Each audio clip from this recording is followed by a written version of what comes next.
Hello दोस्तों, infotech channel के पर आपका स्वागत है। फाइनली दोस्तों मोटोरोला का मोटो टैब G20 इंडिया में लॉन्च हो चुका है। आइए तो आज हम इसकी अनबॉक्सिंग करने वाले हैं। तो आज मैं आपको इस टैबलेट की सारी जानकारी देने वाला हूँ, क्या इसमें अच्छा है और कहाँ और इम्प्रूवमेंट्स होनी चाहिए और आपको इसे परचेज करना चाहिए या नहीं, सब बताऊँगा। तो वीडियो को एंड तक ही देखेगा। तो वीडियो पसंद आए तो लाइक कर देना और चैनल को सब्सक्राइब करके बने रहिए ताकि आपको सभी वीडियो सबसे पहले देखने के लिए मिल जाए जैसे ही मैं एक नया वीडियो अपलोड करता हूँ। तो ज़्यादा टाइम वेस्ट नहीं करेंगे, चलिए आज की वीडियो शुरू करते हैं। तो दोस्तों इस पैड में आपको एक टैबलेट के हिसाब से काफी सारी अच्छी स्पेसिफिकेशंस देखने को मिल जाती है। तो अगर आप इस टैब को परचेस करने में इंटरेस्टेड हो तो लिंक्स मैं आपको डिस्क्रिप्शन में दे दिया हूँ, वहाँ पे जाके आप चेकआउट कर सकते हैं। लेकिन उससे पहले चलिए देखते हैं कि हमें इस टैबलेट में क्या देखने के लिए मिल जाता है। तो सबसे पहले बात कर लेते हैं बॉक्स की। तो आपको एवरेज साइज का बॉक्स मिलता है ब्लू कलर के साथ में और सामने आपको पैड की काफी बढ़िया इमेज मिलती है और पीछे की तरफ आपको पैड की सारी स्पेसिफिकेशंस पढ़ने को मिल जाती है। बॉक्स कंटेंट की बात करूँ तो बॉक्स में आपको सिर्फ 3 ही चीजें मिलती है। हमारा मेन पैड आता है, आपको एक 10 वाट का अडेप्टर मिलता है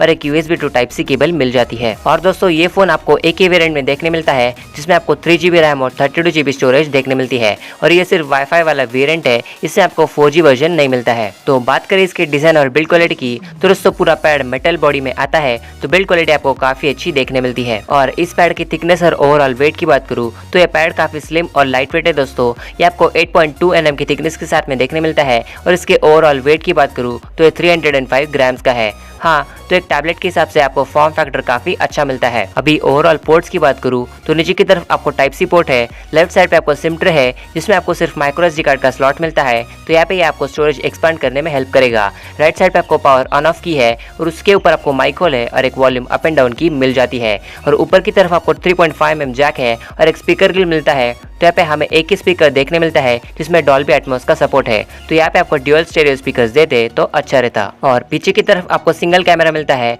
और मोटोरोला और डॉल्बी एटमॉस की ब्रांडिंग मिलती है। अभी परफॉर्मेंस की बात करूँ तो इस पैड में आपको MediaTek Helio P22T चिपसेट देखने मिलती है, तो ये 2.3 GHz की फ्रीक्वेंसी पे आती है, तो क्लॉक स्पीड आपको काफी अच्छी देखने मिलती है। और इसमें आपको Cortex A53 वाले कोर्स देखने मिलते हैं। तो हालांकि ये टैबलेट गेमिंग के लिए नहीं बना है, तो गेमिंग के नजरिए से आप इस पैड की तरफ मत देखना, लेकिन आप इसमें BGMI और बाकी दूसरे गेम्स को लो टू मीडियम सेटिंग्स पर सेट करके एंजॉय कर सकते हो। तो थोड़े लैग शेडर आते हैं बीच बीच में, तो आप चाहो तो इस पैड में गेम्स को ट्राई कर सकते हो, लेकिन मैं गेमिंग के लिए इस पैड को रिकमेंड नहीं करूंगा। तो इसमें आप लो एंड गेम्स खेलो, कोई प्रॉब्लम्स नहीं आएगी, लेकिन अगर आप इस पैड में हाई एंड गेम्स को खेलोगे तो आपको हल्के फ्रेम ड्रॉप्स देखने को मिल जाएंगे। अभी डिस्प्ले की बात करते हैं तो इस पैड में आपको 8 इंच की HD+ की एक IPS डिस्प्ले मिलती है, तो डिस्प्ले आपको काफी अच्छी मिल जाती है। तो कलर्स काफी ब्राइट देखने मिलते हैं और विविंग एरर्स भी आपको काफी अच्छे मिलते हैं। साथ में आपको इस पैड में काफी कमाल का स्क्रीन टू बॉडी रेशियो देखने मिलता है, तो बेजल ज्यादा बड़े नहीं है, ठीक है। तो मल्टीमीडिया एक्सपीरियंस भी आपका काफी अच्छा होगा। तो ओवरऑल बात करें दोस्तों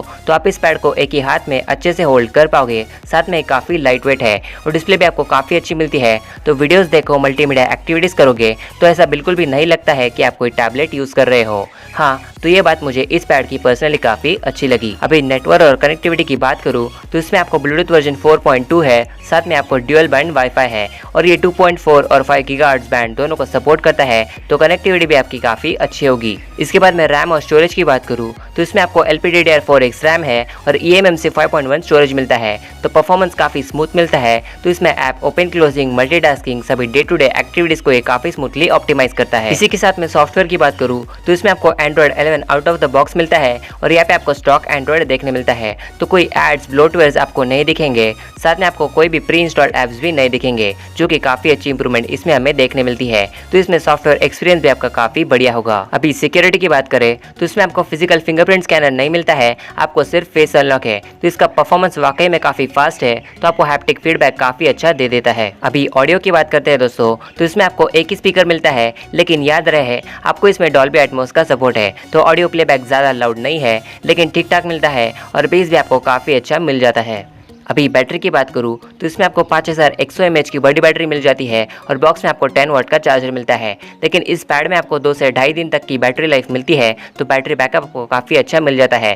साथ में इस पैड को 0 to 100% फुल चार्ज होने में 2 से ढाई घंटे का टाइम लगता है, लेकिन ठीक है क्योंकि ये बैटरी लाइफ आपको काफ़ी अच्छी प्रोवाइड कर देता है। फाइनली कैमरा की बात करूँ तो रियर में आपको 5 मेगापिक्सल का कैमरा मिलता है, तो यहाँ पे आप वीडियोस भी निकाल सकते हो। साथ में आपको पोर्ट्रेट मोड भी दिया हुआ है और इसी के साथ में सेल्फी में आपको 2 मेगापिक्सल का सेल्फी कैमरा कैमरा मिलता है, तो यहाँ पे भी आपको पोर्ट्रेट मोड दिया हुआ है और आप यहाँ पे भी वीडियोस निकाल सकते हो। अभी फाइनली बात कर लेते हैं प्राइस की। तो दोस्तों ये मोटो टैब G20 आपको ₹10,999 रुपीज में अवेलेबल हो जाता है, तो प्राइस ठीक है दोस्तों। तो अगर आप इसे परचेस करने में इंटरेस्टेड हो तो सारी डिटेल्स मैं आपको डिस्क्रिप्शन में दे रहा हूँ, वहाँ पे जाके आप चेकआउट कर सकते हो। तो दोस्तों अगर मैं आपको अपना ओवरऑल ओपिनियन बताऊँ तो इस पैड में आपको काफी अच्छा डिस्प्ले मिलता है, साथ में आपको बैटरी लाइफ भी काफी अच्छी दी हुई है और सबसे इंपॉर्टेंट आपको सॉफ्टवेयर एक्सपीरियंस काफी अच्छा मिलता है, क्योंकि इस पैड में आपको स्टॉक एंड्रॉइड है, तो ये काफी अच्छा है दोस्तों। तो अगर आपका बजट 10 से 11,000 का है और अगर आपको एक टैबलेट खरीदना है तो मैं आपको रिकमेंड करूंगा कि इस क्यूट से टैबलेट को आपको जरूर परचेज करना चाहिए। वैसे दोस्तों आपको इस मोटो टैब G20 के बारे में क्या लगता है,